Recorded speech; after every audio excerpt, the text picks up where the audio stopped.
নমস্কাৰ, চেনেল ধৰ্মমালিকা অসমৰ পৰা মই শ্ৰী ধীৰেন শৰ্মাই আপোনালোকক স্বাগতম জনাইছোঁ। আজিৰ ভিডিঅ'ত মই ডিমৰীয়া উচ্চতৰ মাধ্যমিক বিদ্যালয়ত ৰূপায়িত পেলনীয়া সামগ্ৰীৰ পুনৰ উপযোগ, আৱৰ্জনা হ্ৰাস, প্লাষ্টিক বৰ্জন, কেঁচু সাৰ প্ৰস্তুত আৰু পৰিৱেশ সজাগতা কাৰ্যাৱলী সভাৰ বিষয়ে অৱগত কৰিম। অসম বিজ্ঞান প্ৰযুক্তিবিদ্যা আৰু পৰিৱেশ পৰিষদ আৰু সহযোগী সংস্থা ৰুৰেল ওমেন আপলিফ্টমেণ্ট এছ'চিয়েশ্যন অৱ অসমৰ সহযোগত কামৰূপ মহানগৰ জিলাৰ বিদ্যালয়সমূহত এই কাৰ্যসূচী চলি আছে। আজি আমাৰ পৰিৱেশ বিনষ্ট হৈছে, আৱৰ্জনাৰে ভৰি পৰিছে। খাদ্য, মাটি, পানী, বায়ুৰ প্ৰদূষণে আমাৰ স্বাস্থ্যসন্মত জীৱনশৈলীত ব্যাঘাত জন্মাইছে। সেয়েহে ইতিমধ্যে বিনষ্ট হোৱা পৰিৱেশ আৰু যাতে ধ্বংস হ'ব নোৱাৰে তাৰ বাবে চেষ্টা কৰাটো আমাৰ মুখ্য দায়িত্ব। আমি আমাৰ বাবে, আমাৰ ল'ৰা ছোৱালীৰ বাবে ঘৰ, ধন, গাড়ী, মাটি প্ৰাপ্তিৰ সংগ্ৰাম অহৰ্নিশে কৰি আছোঁ। আমাৰ সন্তানসকলে যাতে বিধ্বংসী পৰিৱেশত বেমাৰী আৰু অল্পায়ু নহয় তাৰো ব্যৱস্থা এতিয়াই কৰাটো অত্যাৱশ্যকীয় বিষয়। আমাৰ ল'ৰা ছোৱালীয়ে যাতে এক সুন্দৰ প্ৰাকৃতিক স্বচ্ছ পৰিৱেশ লাভ কৰিব পাৰে তাৰ কাৰণে সজাগতাৰ আৱশ্যক।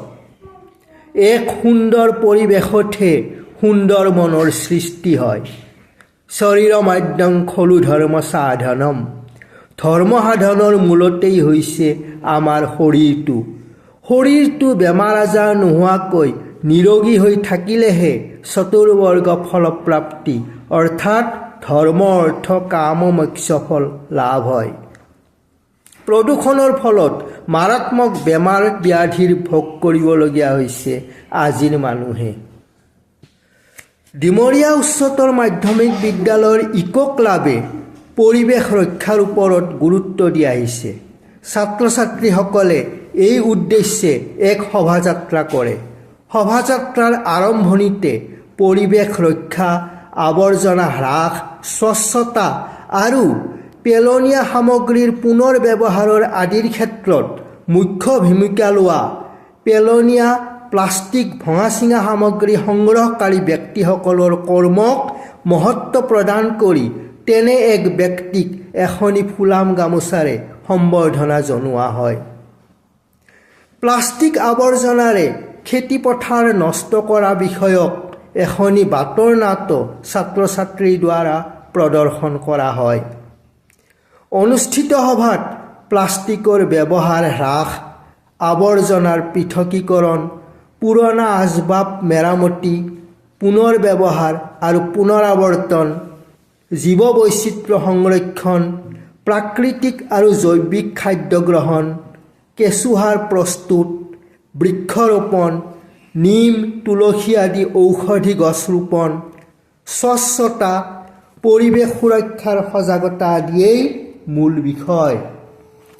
স্বাস্থ্য ৰক্ষাত কেঁচু সাৰৰ ভূমিকা অন্যতম।